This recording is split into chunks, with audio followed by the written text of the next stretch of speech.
அனைவருக்கும் ஆனந்த வணக்கங்கள். உங்களை சந்திப்பதில் ஆனந்தமே. எல்லோருக்கும் குரு பூர்ணிமா வாழ்த்துக்கள் மற்றும் ஆசீர்வாதங்கள். முதலில் இந்த குரு பூர்ணிமையுடைய தாத்பரியம்,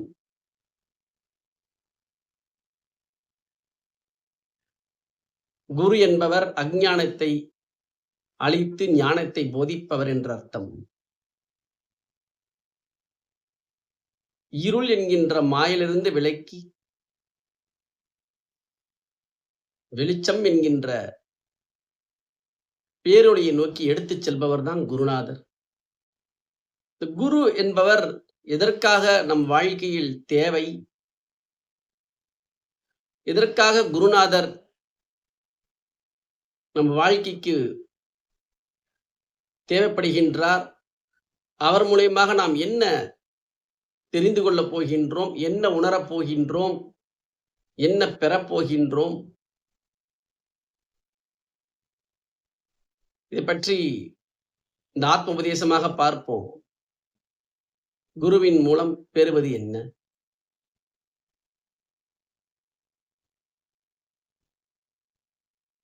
முதலில் எனது ஆழ்ந்த நமஸ்காரத்தையும் பணிவான நன்றிகளையும் எமக்கு கிடைத்த அனைத்து குருமார்களுக்கும் நான் பாதம் தொட்டு சமர்ப்பிக்கின்றேன். எமக்கு குருமார்கள் கிடைக்கவில்லை என்றால் எமது வாழ்க்கையில் ஆத்ம ஆனந்தம் என்கின்ற ஞானம் கிடைத்திருக்கின்றது.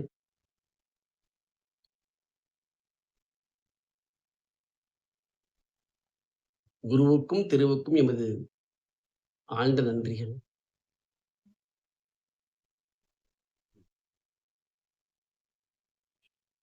பரம்பொருள் ஈசன் சிவபெருமான் முதலில் பூமியில் குருவாக அவதரித்தது தட்சிணாமூர்த்தியாக. அதாவது ஒரு மனிதன் கடவுளின் அருளை பெறுவது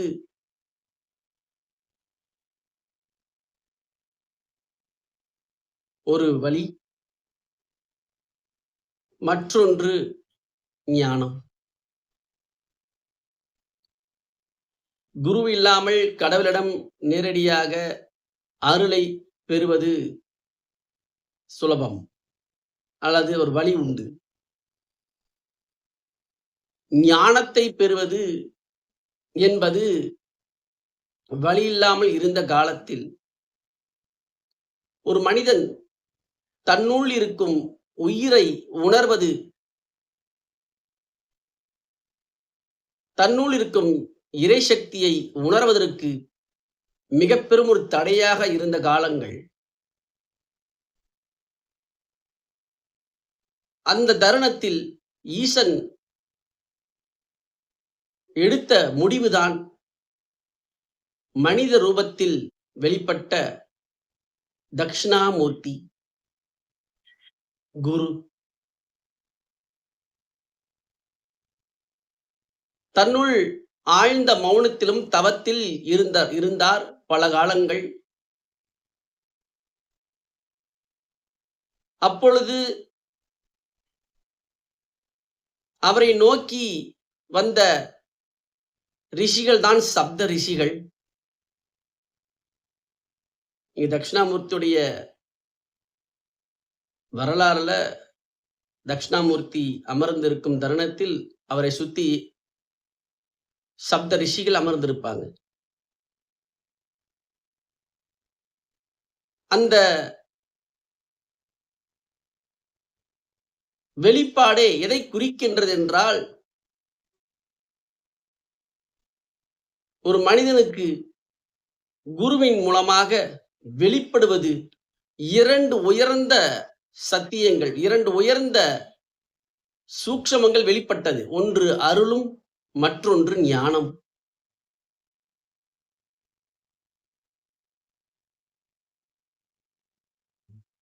இந்த பிசிக்கல் பிரசன்ஸ்ல வெளிப்படக்கூடிய சக்தி, வெளிப்படக்கூடிய சாநித்தியம், பிரசன்ஸ் குருவிலிருந்து வெளிப்படுகின்றது. 2வது ஞானத்தை போதிக்கின்றார். ஒரு குருவின் மூலம் பெறுவது அருளும், ஞானமும் தான். இந்த 2ம் குருவாக இறைவன் வராமல் ஒரு மனிதன் முக்தியை நோக்கி, ஞானத்தை நோக்கி நகர்வது சாத்தியம் இல்லை. இல்லைனா பரம்பொருள் ஈசன் இறைவன் எதற்காக குருவாக வர வேண்டும்? சற்று ஆழ்ந்து நம் வாழ்க்கையை நாம் சிந்திப்போம். பிறந்தது முதல் இன்று வரை நாம் தொடர்ந்து வாழ்க்கையின் பாடத்தை கற்றுக்கொண்டுதான் இருக்கின்றோம்.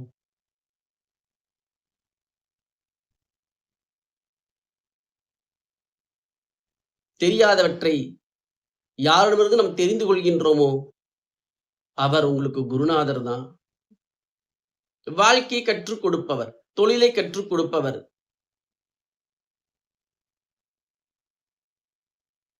யார் ஒருவர் உங்களுக்கு பிறப்பின் நோக்கத்தை, பிறவா நிலையை கற்றுக் கொடுப்பவர் தான் குருநாதர். ஒரு விஷயம் புரிஞ்சுக்குங்க. வாழ்க்கையிலேயே மிக உயர்ந்த ஒரு பொக்கிஷம் இருக்குது அப்படின்னா குரு கிடைப்பதுதான்.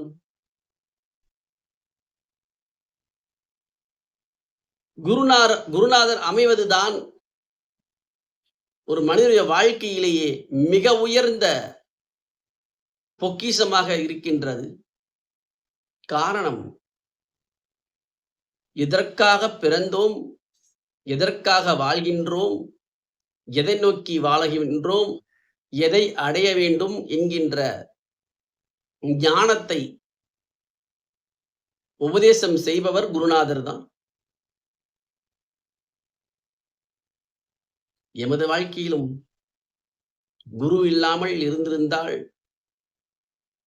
என்னுள் இருக்கின்ற அமிர்தம் என்கின்ற ஆத்ம ஆனந்தத்தை உணர்வது சாத்தியமே இல்லை.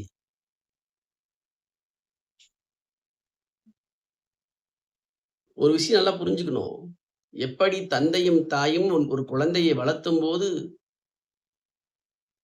அனைத்தையும் ஏற்றுக்கொண்டு முழு அன்பையும் கருணையும் வெளிப்படுத்துவதனால் மட்டும்தான் குழந்தை வளர்ச்சி நடந்து கொண்டே இருக்கின்றது.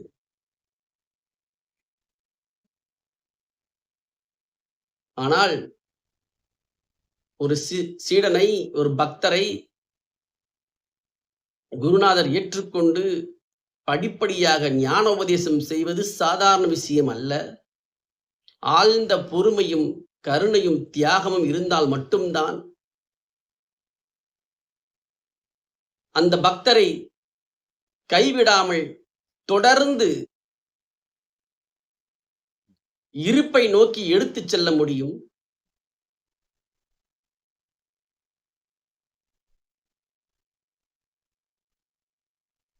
குருவுக்கும் சிஷ்யனுக்கும் ஒரு பக்தனுக்கும் இருக்கின்ற உறவு, குரு சிஷ்ய உறவு மனித வாழ்க்கையிலேயே மிக உயர்ந்த உறவு, மிக உயர்ந்த ஒரு ரிலேஷன்ஷிப். காரணம் என்ன தெரியுங்களா? குருவுக்கென்ற ஒரே எதிர்பார்ப்பு, இந்த ஆன்மாவும் தன்னுள் இருக்கும் இறைவனை உணர வேண்டும் என்கின்ற உயர்ந்த லட்சியத்தை தவிர வேறு எந்த ஒரு எதிர்பார்ப்பும் குருவிடம் இருக்காது.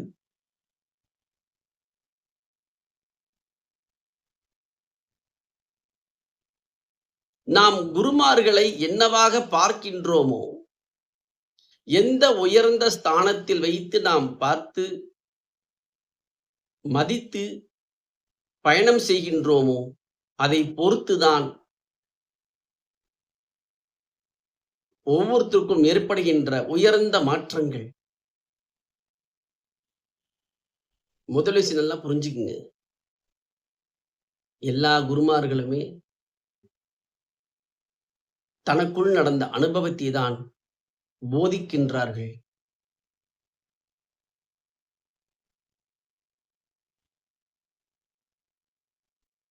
இந்த அருளை பெறுவது தன்னுடைய சுய தவத்தால், முயற்சியால் அது கிடைக்கும். ஆனால் ஞானத்தை பெறுவது சாத்தியமில்லை. காரணம், இறை சக்தி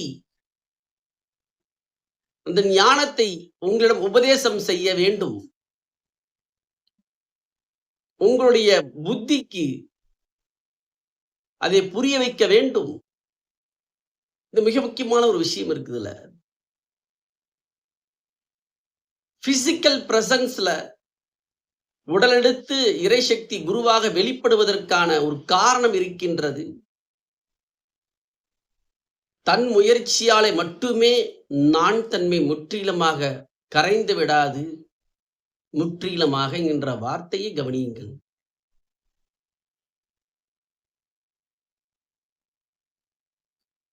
இந்த ஞான உபதேசத்தில் ஒன்று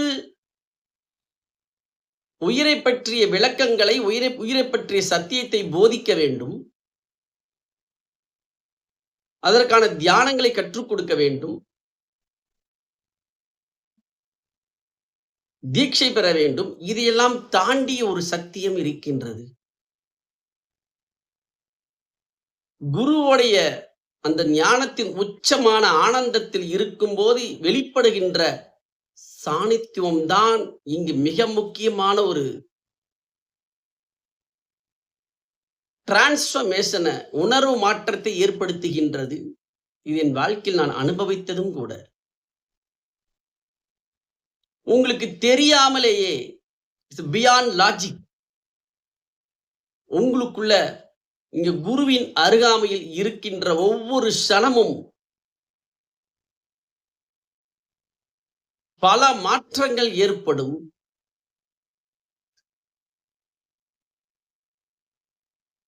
வாழ்ந்த ஞானிகள், வாழ்ந்த குருமார்கள்லாம் பார்த்தீங்கன்னா,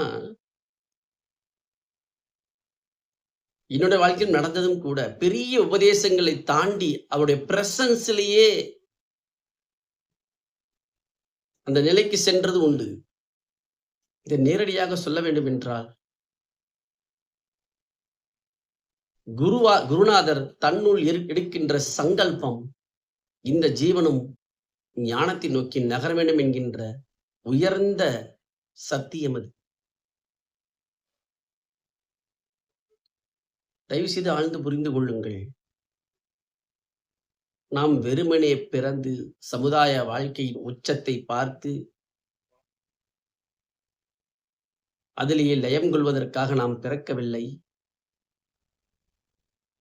நீங்கள் முயற்சி செய்தாலும் செய்யாவிட்டாலும் உங்களை இயக்குகின்ற உயிர் உங்கள் வாழ்க்கையும் அது பார்த்து கொள்கின்றது. உங்களுடைய முயற்சி இல்லாமல்.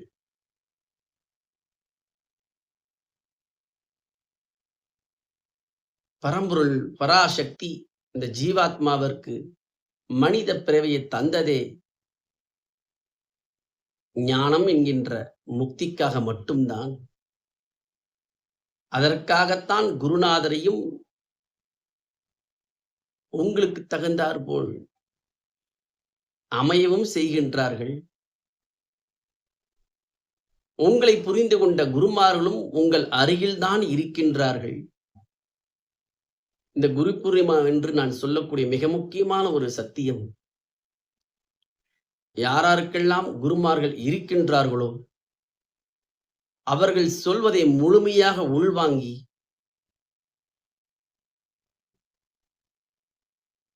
அவர்கள் என்ன உங்களுக்கு வாழ்க்கையில் கற்றுக் கொடுக்கின்றார்கள் அதை முழுமையாக ஏற்றுக்கொண்டு தொடர்ந்து ஆழமாக பயணம் செய்யுங்கள்.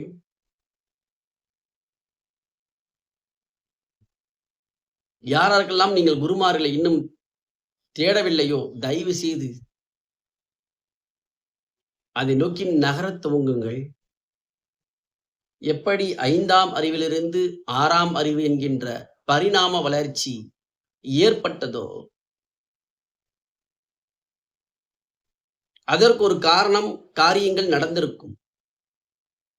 அதே போன்றுதான் 6வது அறிவு என்கின்ற மனித பிறவியில் வாழும் பொழுது அடுத்த பரிணாமம் என்கின்ற சத்தியம் குருவை சந்திக்கும் போது மட்டும்தான் அது துவங்குகின்றது. அதுவரை அது துவங்குவதில்லை. அதுவரை சமுதாய வாழ்க்கையும் லட்சியம் என்கின்ற உயர்ந்த லட்சியம் இல்லாத வாழ்க்கையும் தான் நடந்து கொண்டிருக்கின்றது. ஒரு விஷயம் மட்டும் நல்லா புரிஞ்சுக்கணும். ஒரு சிஷியன் எதற்காக குருவை தேட வேண்டும்? அந்த நோக்கத்தை சரியாக புரிந்து கொண்டு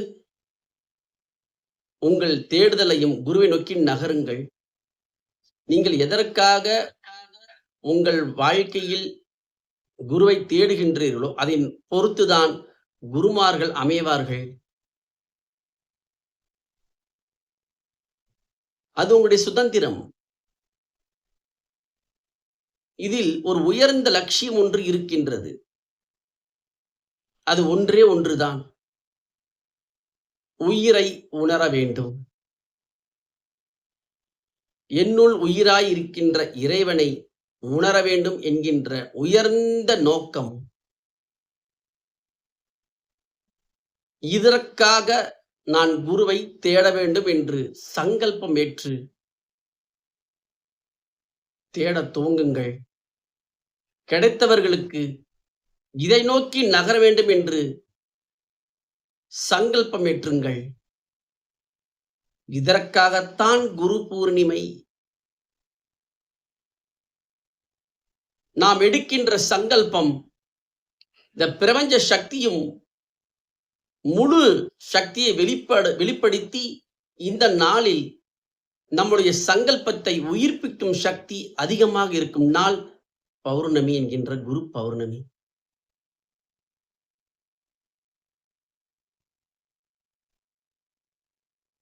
அதற்காகத்தான் நம் வாழ்க்கையில், நம் சம்பிரதாயங்கள், நம் இந்து சனாதன தர்மத்தில் ஒவ்வொரு நிகழ்ச்சிகளும், ஒவ்வொரு சத்தியங்களும் இது போன்ற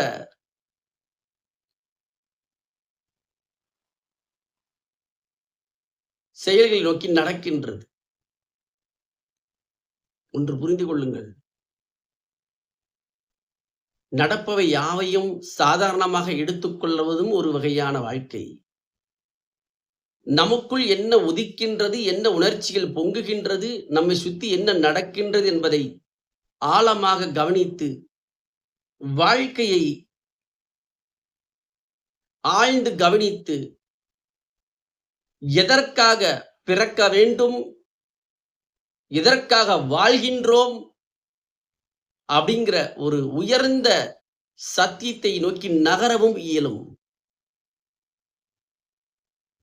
ஒவ்வொரு மனிதருக்குள்ளேயுமே இந்த பராசக்தி காத்து கொண்டிருக்கின்றது. எப்பொழுதாவது எந்த பிறவிலாவது இந்த ஜீவன் தன் பிறப்பின் நோக்கத்தை உணர வேண்டும் என்று ஏக்கம் கொள்கின்றதா என்று பார்த்து கொண்டே இருக்கின்றது. அதற்காகத்தான் பல வகையான சூழ்நிலை மீண்டும் மீண்டும் மீண்டும் உருவாக்கிக் கொண்டே இருக்கின்றது. உங்கள் வாழ்க்கையிலும் நடந்திருக்கும் நிச்சயமாக. இன்றைய நாள் அதற்கான நாளாக எடுத்துக்கொள்ளுங்கள். இந்த உபதேசத்தை கேட்கின்ற எல்லோரும் இதற்கான நாளாக ஏற்றுக்கொண்டு பிறந்தோம், வாழ்ந்தோம், மற்றவர்களுக்காக வாழ்ந்தோம் அப்படி என்று இல்லாமல் பிறந்ததற்கான நோக்கத்தை நோக்கி நகர வேண்டும் என்கின்ற லட்சியத்தோடு, சங்கல்பத்தோடு நகர்வதுதான் இந்த குரு பூர்ணிமின் மிகவும் முக்கியமான ஒரு சிறப்பு. ஒரு விஷயம் புரிஞ்சுக்குங்க. இது மூலியமா இன்னொரு ரிசல்ட்டும் இருக்கு. இந்த உயர்ந்த லட்சியமாகிய இந்த ஞானம், முக்தி என்பதை ஏற்றுக்கொள்ளும் போது அன்றாட வாழ்க்கையில் நீங்கள் எதிர்பார்க்கின்ற விஷயங்கள் அனைத்தும் வெகு சுலபமாக உங்களை நோக்கி வரும். உங்களுக்கு தெரிஞ்ச விஷயமும் கூட இதை செய்ய வேண்டும், அதை செய்ய வேண்டும் என்று நீங்கள் ஓட, ஓட அதுவும் ஓடிக்கிட்டே இருக்கும். ஒரு கணத்தில், சில நாட்களில், சில மாதங்கள் கிடைத்த பிறகு, அதை இந்த மனம் அனுபவிக்காமல் மீண்டும் அடுத்தது நோக்கி நகரும். அப்ப எப்பொழுதுதான் நம் வாழ்க்கையில் நாம் மொத்தமாக நினைத்தது எப்பொழுது நடக்கும் என்றால், அதை விட உயர்ந்த விஷயத்தை நோக்கி நகரும்போது சாதாரணமாக நடந்துவிடும்.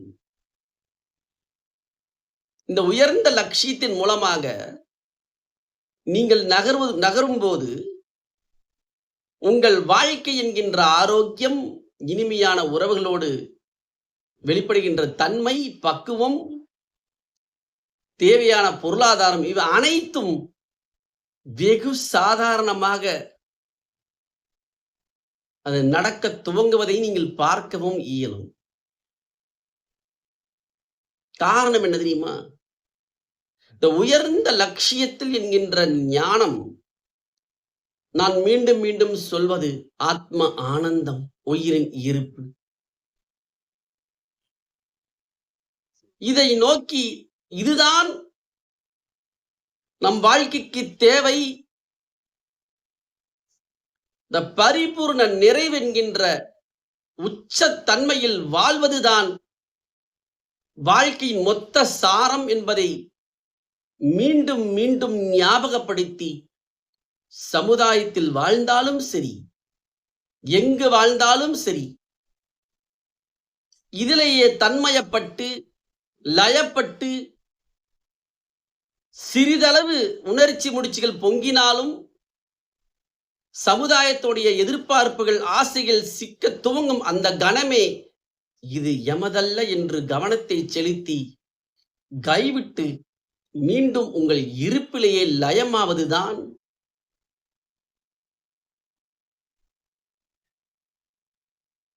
ஒவ்வொரு குருநாதர் சொல்லும் சத்தியம். இந்த குரு பூர்ணிமைக்கு நான் சொல்லும் சத்தியம் இது ஒன்றுதான். எல்லார் வாழ்க்கையிலும் பாத்தீங்கன்னா, சில பேர் குரு நோக்கி போயிருப்பாங்க, சில பேர் போகாம இருந்திருப்பாங்க. போனவங்க சில பேர் சில நேரத்துல மறந்தும் செய்திருக்க முடியும். சரி விடப்பா, நமக்கு இது சரி வராது, நம்ம வேலையை பார்ப்போம். ஆனா மீண்டும் ஏதோ நாம் இழக்கின்றோம் என்று ஞாபகப்படுத்தி மீண்டும் குருவை தேடுவார்கள்.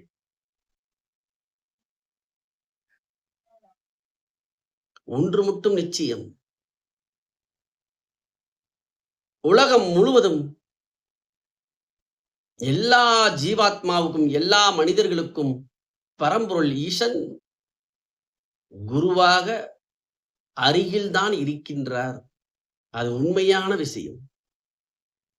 நாம் தேடுவதுதான் முதல் வேலை. எப்படி தவித்த வாய்க்கு தான் தண்ணீர் கொடுக்கணும்னு சொல்லுவாங்க. தேடுதல் ஏக்கம் இல்லாத மனிதனுக்கு குருநாதர் அருகில் இருந்தாலும் கூட குருநாதர் என்று தெரியாது. சாதாரண மனிதனாக பழகிவிட்டு ஒரு பொக்கிஷம் நம் அருகில் இருப்பதை மறந்து, தெரியாமல் அந்த குருநாதர் உடம்பை விட்டு பிரியும் போதுதான் மேக்சிமம் மக்களுக்கு புரியுது. அது என்னன்னு எனக்கும் புரியல. குரு உடலோடு வாழும்போது மகத்துவம் புரியாமல் ஜீவ சமாதி அடைந்த பிறகு கூட்டம் அதிகமாக ஜீவ சமாதியில தான் இருக்கு.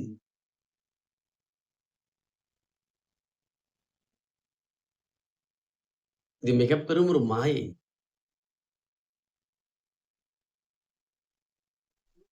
அதாவது இதுவே வாழ்க்கை என்று இதை மட்டுமே வாழ்ந்து இதற்காகவே ஏக்கம் கொண்டு குருமார்கள் கிடைக்கும் போது குருநாதர் குருவாக தெரியாம இறைவனாக தெரிவார். எமக்கு அப்படிதான் தெரிஞ்சது. எப்பொழுது ஞானம் அடையவோம், எப்பொழுது அந்த உயிர்த்தன்மை உணர்வோம் என்ற இயக்கத்தின் உச்சம்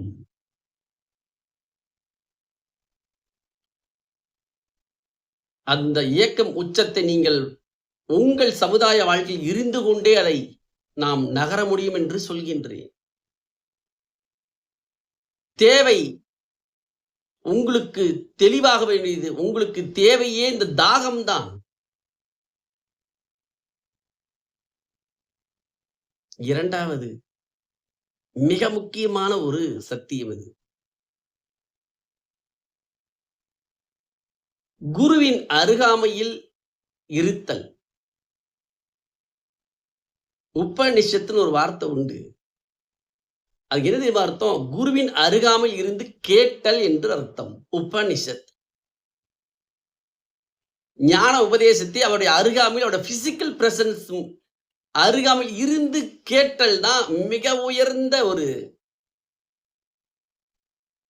பாக்கியம் நான் சொல்றேன். எப்படி மாணிக்கவாசக பெருமான் திருவாசகத்தை உருகி உருகி அவருக்குள் ஈசனை நினைந்து நினைந்து எப்படி எழுதியிருப்பார் தெரியுமா? திருப்பெருந்துறையில் ஈசன் குருவாக ஆட்கொண்ட பிறகுதான் அது நடக்கவே துவங்கியது. மாணிக்கவாசகர் ஈசனோடு வாழ்ந்த நாட்களையும் வாழ்ந்த அனுபவத்தையும் வெளிப்படுத்தியதுதான் திருவாசகம். குருவோடு வாழ்ந்த நாட்கள் இன்றும் மறையாத ஒரு பொக்கிஷம் அது.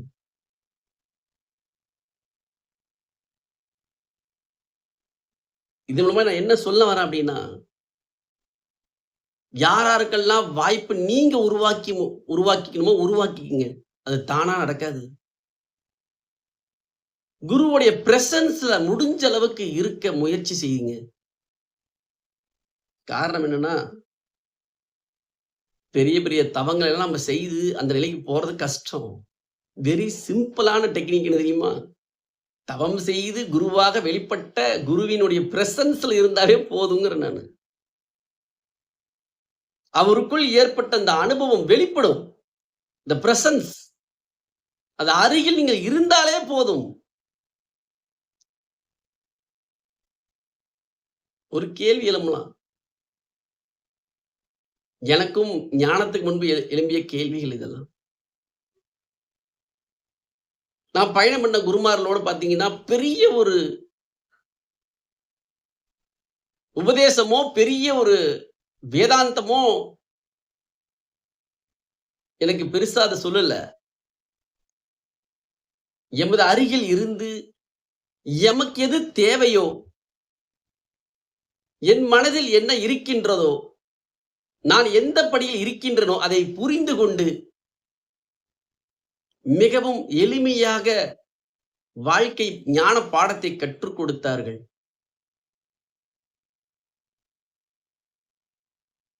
சாதாரணமா ஒரு குரு நினைச்சா உங்களுக்குள்ள அந்த ஆனந்தத்தை மலர வைக்க முடியும். எந்த வகையிலானாலும் பண்ண முடியும். குருவுடைய தொடுதல் கூட போதும், உங்களுக்குள்ள அந்த ஆனந்தம் மலர்ந்து விடும். அது மட்டும் இல்லாம இந்த குருவோடு பழகக்கூடிய இந்த உறவு தான் இந்த உயர்ந்த ஒரு எப்படி சொல்றதுன்னா, ஒவ்வொரு சனமுமே இந்த உணர்ச்சி முடிச்சில் விடுதலை செய்து இந்த உணர்விலேயே லயம் கொண்டுகிட்டே இருக்கும் நம்மள.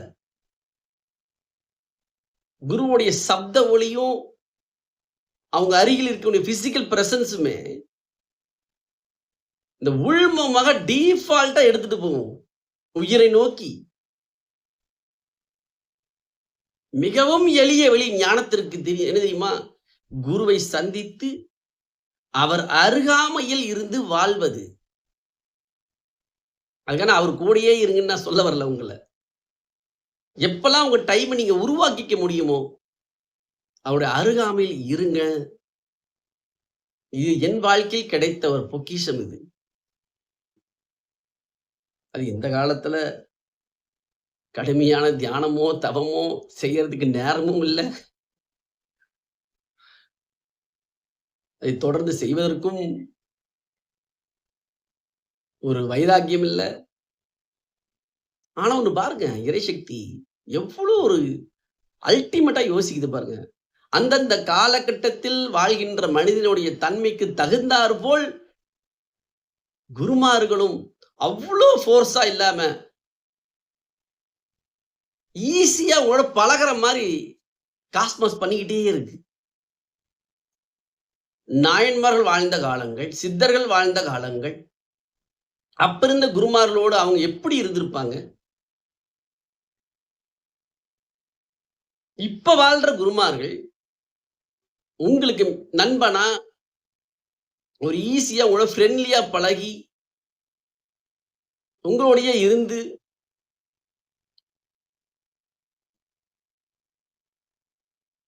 இறைவன் ஒவ்வொரு சணமும் நம்மளை கவனித்து, கவனித்து மிக அருகாமையிலே தான் இறைவன் உங்கள் அருகாமையில் இருந்து கொண்டு தான் இருக்கின்றார் குருவாக. ஒண்ணு மட்டும் புரிஞ்சுக்கங்க. என்ன பொறுத்தவரைக்கும், குருவின் மூலமாகத்தான் கடவுள் வெளிப்படுகின்றார்.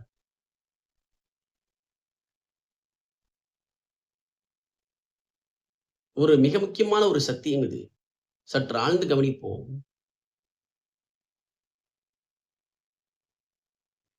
நீங்கள் கடவுளை, விக்கிரகத்தை கடவுளாக பார்ப்பது எளிது, சுலபம்.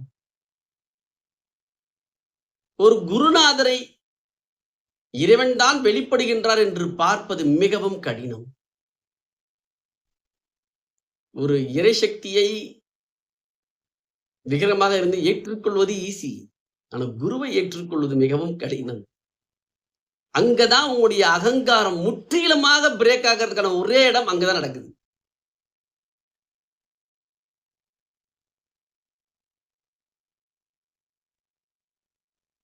ஏன்னா அவரும் மனித உடம்புல இருந்து வெளிப்படுறாரு. ஒரு மனிதன் இன்னொரு மனிதனை உயர்ந்த ஸ்தானத்தில் ஏற்றுக்கொள்வது மிகப்பெரிய விஷயம்.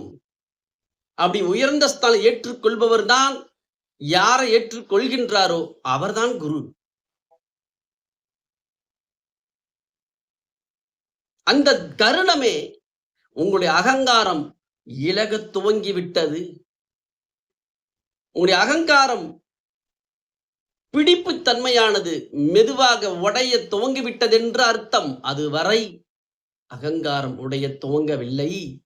இது மிக முக்கியமான ஒரு சத்தியம். இது சுந்தரருக்கு பரம்பொருள் ஈசன் நண்பனாக வெளிப்பட்டு ஞானோபதேசம் செய்து ஞானத்தையும் முக்தியும் வழங்கினார்.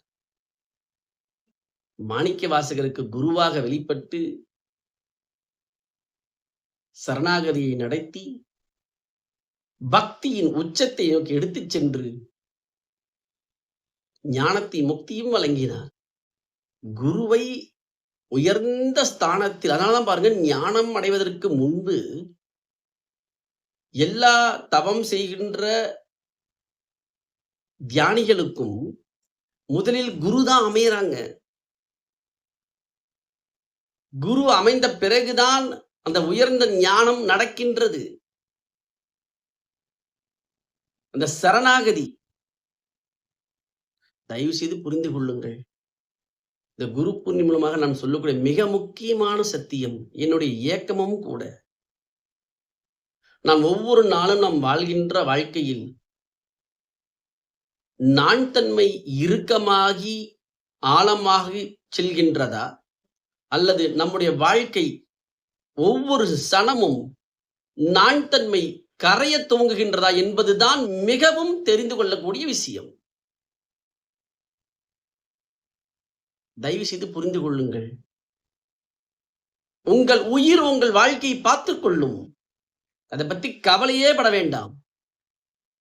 மிகவும் தெரிந்து கொள்ளக்கூடிய விஷயம், ஒவ்வொரு சணமும் உங்களுக்குள் உயிராய் இறைவன் சுவாசித்து உயிராய் வாழ்கின்றார். அந்த சணம் நான் தன்மை இலகி கரைய துவங்குகின்றதா நாம் செல்கின்ற பாதை, அல்லது நம் வாழ்க்கையின் போக்கு கரையாமல் இறுக்கமாகின்றதா என்பதுதான் ஒரு மனிதன் மிகவும் கவனிக்கக்கூடிய சத்தியம். இதற்காகத்தான் சுய சிந்தனை. வேற எதற்காகவும் பிரயோஜனமாகாது. இதுதான் கர்மம் கரைதல் என்று சொல்கின்றேன். இது நடப்பதற்கு குருவில்லாமல் எமக்கு தெரிஞ்சு சாத்தியமில்லை. நான் வந்த பாதையில் இருந்து சொல்கின்றேன். குரு கிடைச்சே கரையல அப்படின்னா, வேற எப்படி அது கரையுங்கிறது எனக்கு தெரியல. குரு கிடைச்சே நம் அகங்காரம் கரையாமல், அகங்காரம் சரணாகதி அடையாமல், மீண்டும் மீண்டும் அகங்காரம் இறுக்கமாகி இறுக்கமாகி, என்னால் தான் முடியும், நான் சாதித்தவன், பெரியவன், நடப்பவை யாவும் என்னுள் இருக்கும் இறைவன் நடத்துகின்றார் என்கின்ற சரணாகதி குருநாதர் தருகின்ற மிக உயர்ந்த ஒரு அனுபவம். நீங்க நல்லா பாருங்க, குருவோட பயணம் பண்ணும்போதுதான் குரு கரெக்ட்டா சொல்லுவாரு. உங்களுக்கு எது பிடிக்கலையோ அதையே சொல்லுவாரு. நல்லா காலையில தூக்கம் வரும். காலையில எந்திரிச்சு, நேரம் வந்துச்சு, குளிச்சு தவம் பண்ணுப்பான்னு சொல்லுவாரு. இல்லன்னா கரெக்ட்டா நம்ம லேசினஸ்லயே கை வைக்கிறாரே. எந்த குரு தான் காலைல தூங்க விடுறாங்களா பரவால்ல. அந்த மாரி குருவா தேடுறது. எந்த குரு உங்களுடைய அகங்காரத்தை காண்பித்து எடுத்துச் செல்கின்றாரோ, தயவு செய்து அவங்கள விட்டுறாதீங்க. அத மாரி அமையறது கஷ்டம். உங்களுடைய அகங்காரத்தை பிரேக் பண்ணி, இத நீங்க கவனிக்கணும். சில பேர்லாம் சொல்லுவாங்க பாருங்க. எங்க குருநாதர் எப்பவுமே சத்தம் போட்டுட்டே இருக்கிறாருங்க. அத செய், இத செய், பாடாப்படுத்துறாரு. உண்மையா அருமையான குரு அவரு. எல்லா குருநாதரும் அருமையான குருமார்கள் தான். இது மாரி நடந்தா தயவு செய்து விட்டுறாதீங்க. இந்த காலத்துல யாருங்க வந்து உங்களுக்கு நல்லது சொல்லி, நம்ம செய்யற தவறுகள கண்டுபிடிச்சு யாரு டைம் ஸ்பெண்ட் பண்ணுவா மொத? அவங்க லைஃப்ப பார்த்து யோசிக்கிறதுக்கே டைம் இல்ல. யாரு சொல்லுவா? உங்க உணர்ச்சி முடிச்சல கவனிச்சு, அதுக்காக யோசிச்சு, நம்மளே நம்ம உணர்ச்சி முடிச்சு யோசிக்க மாட்டோம். அவரு யோசிச்சுட்டு இருப்பாரு. அப்படி ஒரு குரு கிடைச்சுட்டாருன்னா, குரு பிரம்மா, குரு விஷ்ணு, குரு தேவோ மகேஸ்வரக, குரு சாக்ஷாத் பரபிரம்மா தஸ்மை ஸ்ரீ குரவே நமக. வந்தவர் இறைவனே.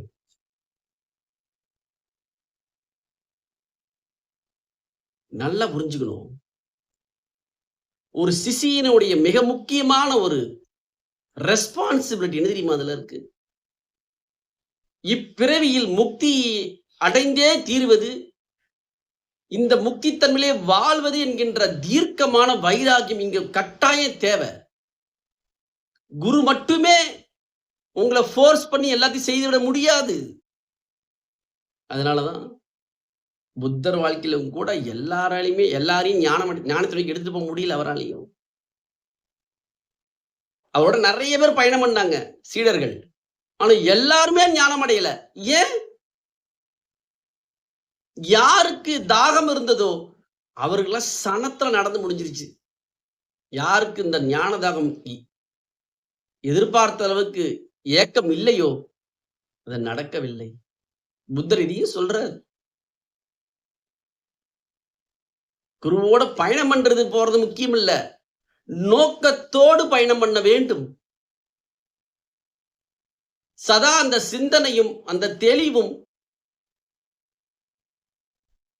ஒண்ணு மட்டும் எனக்கு இது ரொம்ப ஆழமான ஒரு ஏக்கமா இருக்கு. உங்களுடைய உணர்வும், அந்த கண்ணுலயும் அந்த ஃபீலிங் இருக்கணும் எப்பவுமே. குருவுடைய பிரசன்ஸையும், அவருடைய டைமையும் நம்ம ஞானத்துக்காக பயன்படுத்திக்கணும். மனம் சார்ந்து, எந்த ஒரு உணர்ச்சி சார்ந்து நமக்கு சந்தேகம் இருந்தா கூட, அதையும் ரொம்ப நாள் கழிச்சு கேட்கிறது. குருவே கேட்ட பிறகு. அப்படி இருக்கக்கூடாது.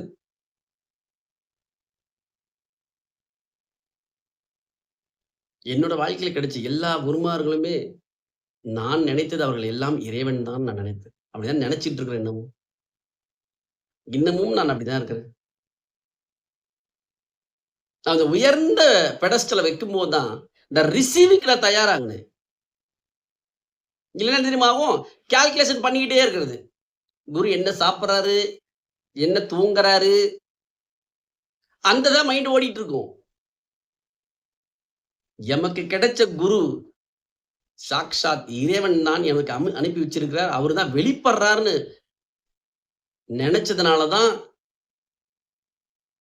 எனக்கு அவங்க என்ன சொன்னாலும் எனக்கு உபதேசமா மாறுச்சு.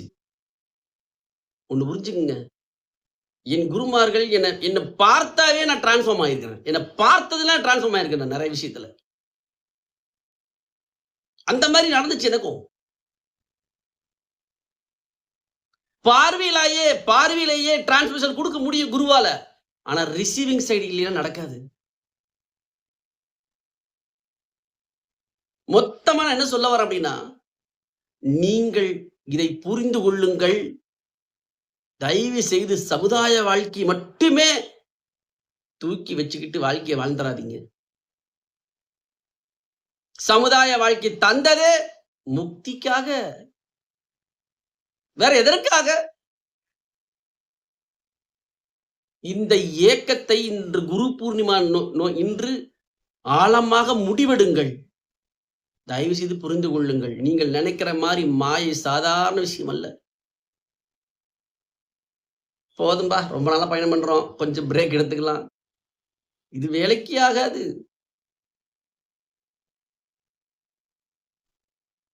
ஞானம் அடைந்த பிறகும் கூட இன்னமும் அந்த முக்தி, அந்த ஞானம், அந்த அனுபவத்திலேயே லயம் கொள்வது. இன்றைய நாள் நீங்கள் எடுக்கின்ற சங்கல்பம்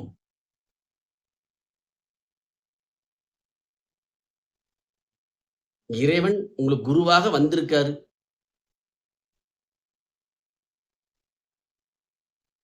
அத நீங்க பயன்படுத்திக்கிட்டு பிறவா நிலையை நோக்கி நகருங்கள். இதுவே எமது பிரார்த்தனையும் கூட. நான் உங்களோடு பேசுவதும், பழகுவதும் இது ஒரு காரணம் மட்டும் தான். நீங்கள் எதற்காக பிறந்தீர்களோ, பிறவா நிலையை இறைவனோடு கலந்து, மறைந்து, இறைவன் அடி சேர வேண்டுமே தவிர வேற எந்த ஒரு நோக்கமும் எமக்கு மட்டும் இல்ல, எல்லா குருமார்களுக்கும் இதுதான் இருக்கும். எந்த குருவும் ஒரு சிஷ்யனுக்கு துரோகம் செய்ய மாட்டார்கள். அப்படி செய்தால் அவர் குருவாக இருக்க முடியாது.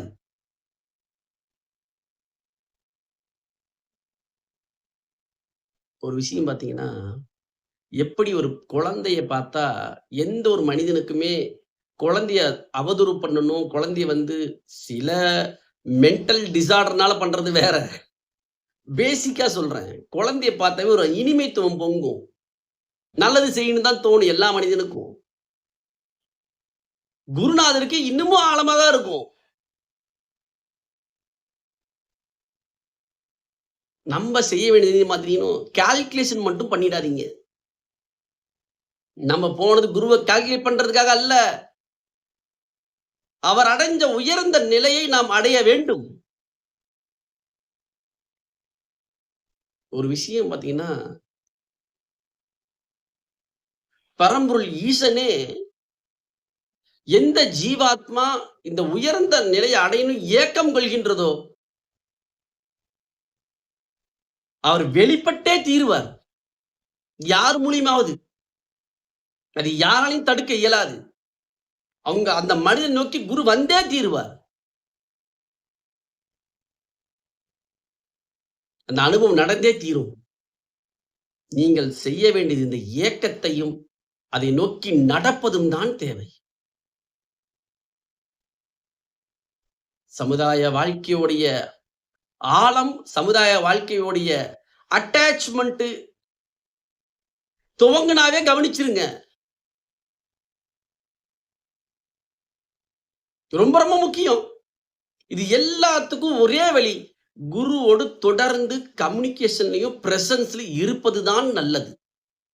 தொடர்ந்து அவருடைய சப்த ஒலியோ, அவருடைய அனுகிரகமோ தொடர்ந்து இருந்து கொண்டே இருப்பது தான் நீங்கள் முக்திக்கும், ஞானத்திற்கும் செல்வதற்கான ஒரே வழி. நான் உண்மையிலேயே என்ன தெரியுமா விஷயம்? நம்ம வாழ்ந்த வாழ்க்கையிலேயே குருவோடு வாழ்ந்த நாட்கள் மிகப்பெரிய ஒரு நிறைவைத் தரும். அது வாழ்ந்து பார்த்தால் தான் புரியும்.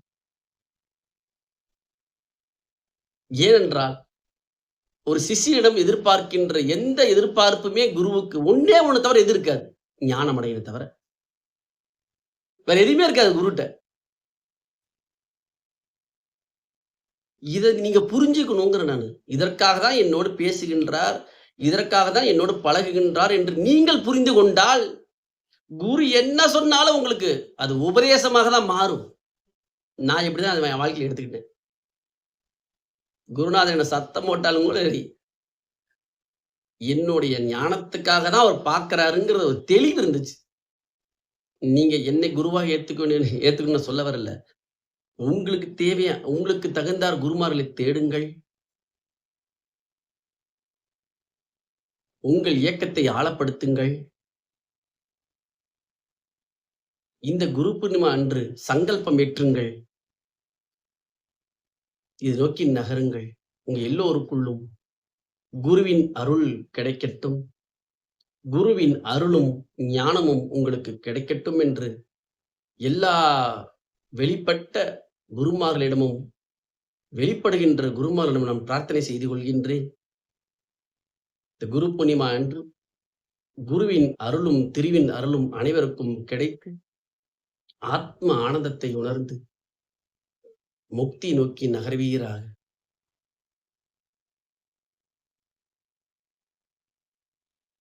गुरुर्ब्रह्मा गुरुर्विष्णुः गुरुर्देवो महेश्वरः गुरुः साक्षात् परं ब्रह्म तस्मै श्रीगुरवे நமः.